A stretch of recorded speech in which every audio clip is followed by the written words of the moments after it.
What up? What up? What up, YouTube?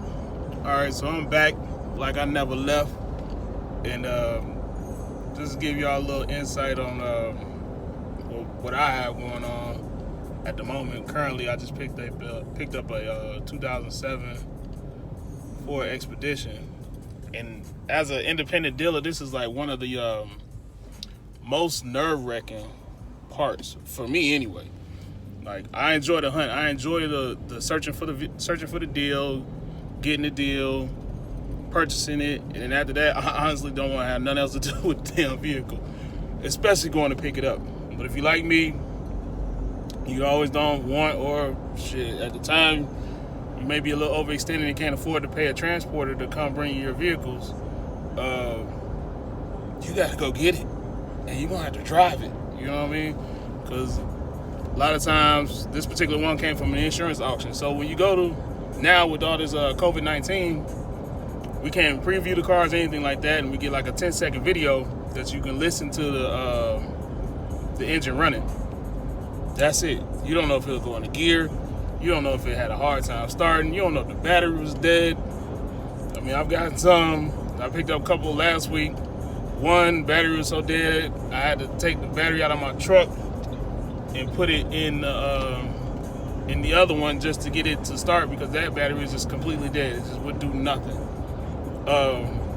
Jump box wouldn't jump it. At least mine wasn't strong enough. So anyway, I got it off.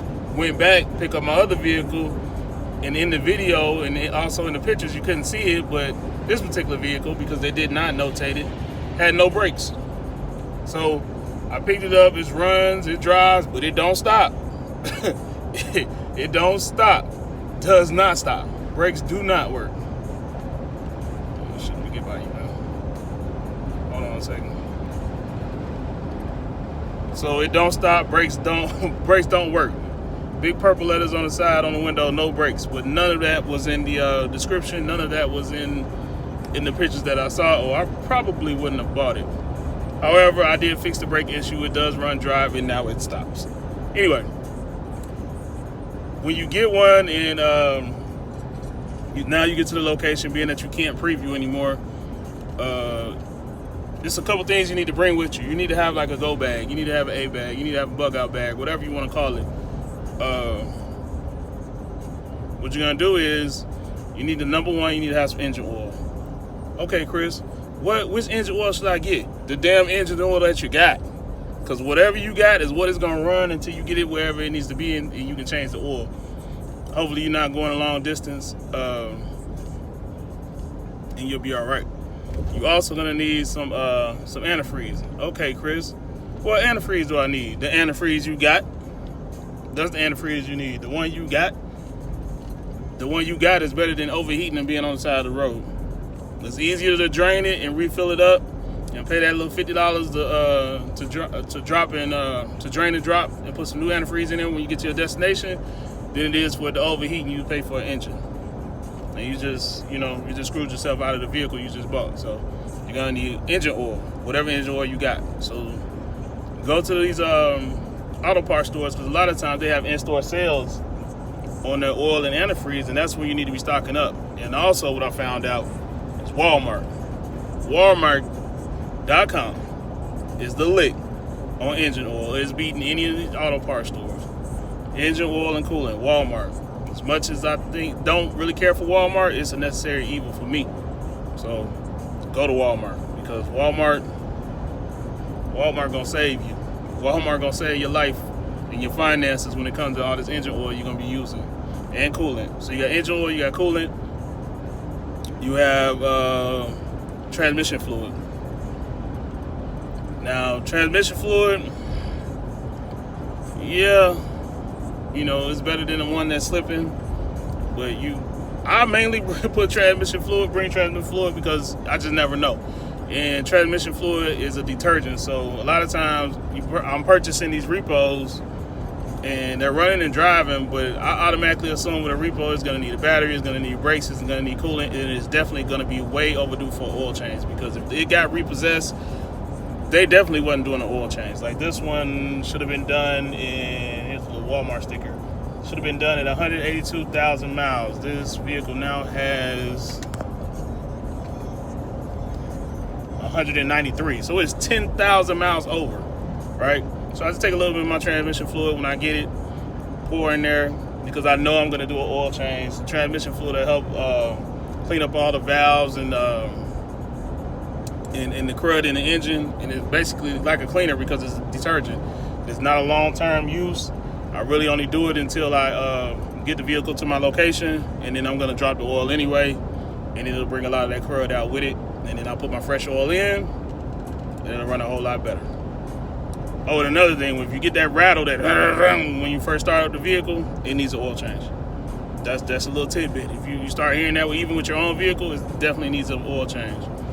Also, you're gonna need a tool kit. Okay, Chris, what tools you gonna need? You're gonna need like a wrench roll. You can get these at Walmart. You can get these at Harbor Freight. Harbor Freight is probably gonna be your best friend because most of your dealers are not mechanics, so you don't need. You're not a mechanic as a trade, so you don't really need a high quality tool. You just need a tool to get the job done. And Harbor Freight is your buddy. Harbor Freight is your Walmart for the fluid. So Harbor Freight, get you a tool roll, a wrench roll, metric and standard. It'll just roll up. I got one in my bag, but I can't reach it. It'll just roll up. Get you a little ratchet set with a 3/8 drive and a 1/4 drive, and some standard and metric sockets. You're gonna need a set of screwdrivers and an adjustable wrench. That's an adjustable wrench and some channel lock wrenches. That's the ones that adjust out like pliers, but they adjust out into like 5 different sections. That is what you're gonna need. That's what will save you on your ride home, because it all sounds good and we all act tough until we go pick up that car and they drop it off that forklift, and then you start it up and something happened or something don't happen, and you still wondering like, damn, how's this thing gonna act on my way back to my office, on my way back to my lot?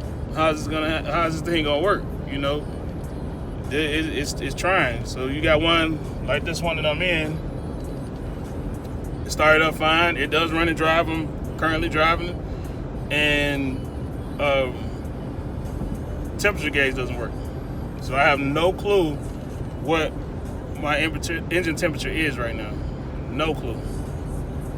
I'm just driving. It's driving, you know, and the AC is on, it's working. The heat works. I got a spare tire that's got about halfway full, and I'll fill that up when I get to where I'm going, because I just don't like having to stop in some of these rural areas, number one. And number two, once the vehicle's up and it's rolling, I'm not trying to stop. If it's got enough fuel for me to get to where I need to be, I'm gone. I'm not stopping. The tires. So also, you can go to Family Dollar or Dollar General. No, Family Dollar. Family Dollar have them. You go to Family Dollar or Harbor Freight, and you get yourself a portable air pump. It plugs right into your cigarette lighter. That will definitely save you. Most of these insurance options are gonna have the jump box, and the jump box will also have an air pump. But in an event that you are somewhere else, or you're not picking up, or you know, with all the stuff that's going on, it's hard for you to reach someone or something like that, you need to have that air pump with you. And it's very portable, it's very easy. It's no bigger than about 9 inches around, 10 inches maybe. You plug it into your cigarette lighter. It's got a gauge on it. You hit the button, it starts going. It's actually pretty good, and I paid maybe $8 for it at Family Dollar about a year ago, and it has filled up every vehicle I own. Every vehicle I own, and it's free. Instead of paying $1 for air, something that's free. What else you need to have that I forgot? Because I forgot. You gotta have disinfectant wipe, because the vehicle you pick up, I don't care what them pictures show you, it's gonna be fucking nasty. It is gonna be disgusting. It's going to be damn, how the hell did they get in and out of this thing every day and was okay with it? Nasty. It's gonna be nasty. And you're gonna need some disinfectant wipes. Because you're gonna swear that your vehicle got COVID-19 when you get in it. I've gotten in some that has had mouse droppings all in it. I've had one where the hell the mouse was still in it when I picked it up. I picked it up, opened the door, and he jumped out. These are the little stories you're gonna go through. I picked up one, and in the video it ran just fine, and then I bought it online, picked it up, and definitely had a blown head gasket because it was running, it was knocking. Had a big cloud of smoke out of the back like it was puffing a cigar. It was just crazy, man. It had all kind of gadgets and gadgets going on with it, I guess, to help it out. But it was done. It was done. When I got it to my mechanic, he was like, man, you're gonna need another engine. So I junked it, basically. I sold it to a guy. I actually sold it to a guy who was sitting at the mechanic shop who wanted it for the body and the transmission.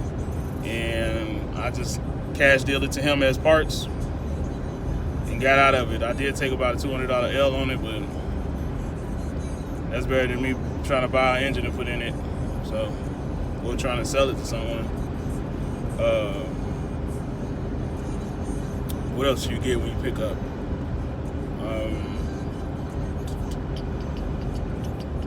Do some research on what you're buying. Like, if you're just starting out, you're gonna end up buying some of everything, but buy something that you're familiar with. So if you drive a Cobalt and you know a Cobalt is a good car, then buy a Cobalt, or buy something similar to a Cobalt.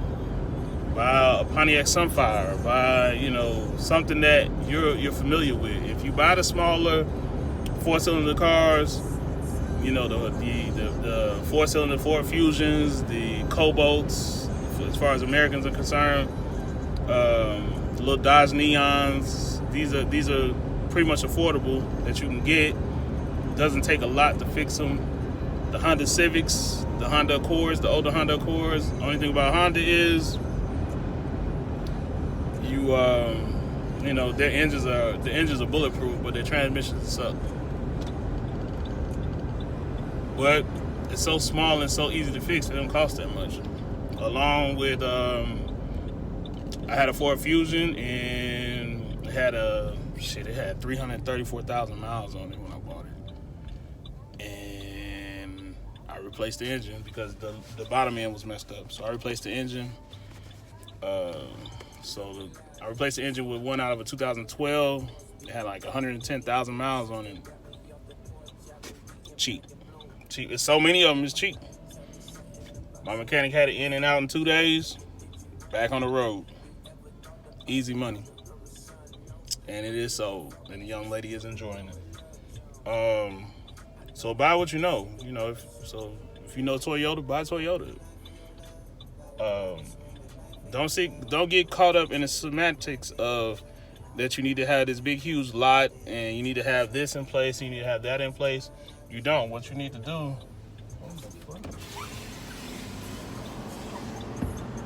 I don't know what that was creeping up on me. Don't get caught up in semantics. What you need to do is get out there, go to the auctions, figure out what sells for what, and remember, you are buying at wholesale, not retail. So unless you're purchasing a vehicle just for yourself, you're buying at wholesale, not retail. And stick to your prices, man. Stick to the numbers that make sense for you. Do not go out there overpaying because you'll never make your money back. Because you also need to assume that every vehicle you purchase is going to need some amount of work. So come up with a budget. A budget for me is typically about, at max, 30% of what I think the car is worth. So if I think the car is worth $3,000, then I'm probably going to do maybe $900. I'm probably willing to spend on it, max. Uh-oh. Come on.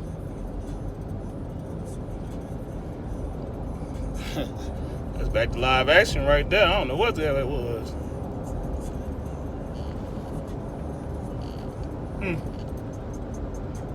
a little sputter there.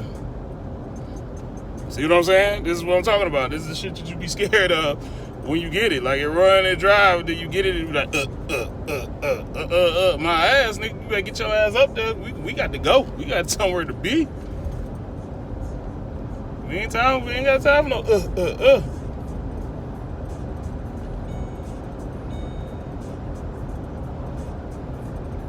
Oh. Parking brake finally released. Oh, no, it didn't. I got a parking brake fault on here, and I don't know if the cable is just broke or what, but it's been alerting me since I got it, since I picked it up, that the parking brake is applied. So apparently the car thinks the parking brake is on, and of course I'm driving, so those are the things that you have to pay attention to, because you will not see that in the pictures, and they will not tell you. They will not tell you. They take their pictures very inconspicuous, to say the least. Like, they'll make sure the picture only shows like a low tire fault or something like that. Or when they do turn on, if it's got all the kind of check engine lights on it, you could barely see it, or you won't know if it was on or if just the key was on and all the lights were on. You won't know until you pick that thing up. And then once you get it, it tells not the truth, but the whole truth. So, to wrap this up, because I've been babbling long enough, you need to have yourself a go bag. You need to have tools. Get your tools from Harbor Freight. Harbor Freight is going to be your friend when it comes to tools. Buy your supplies from Walmart, or if you can catch the name brand auto parts stores, if you can catch their sales, that'll be the time to do that. Find yourself a place that sells used batteries, because you do not want to keep paying $200 for a battery. And batteries are one of the main things that's going to eat up your costs. It's going to eat up your costs. So you do not want to be out here purchasing batteries. What you want to do is find yourself a place that sells used batteries. Thinking about, I need to go get one of my damn self. So let me make this left.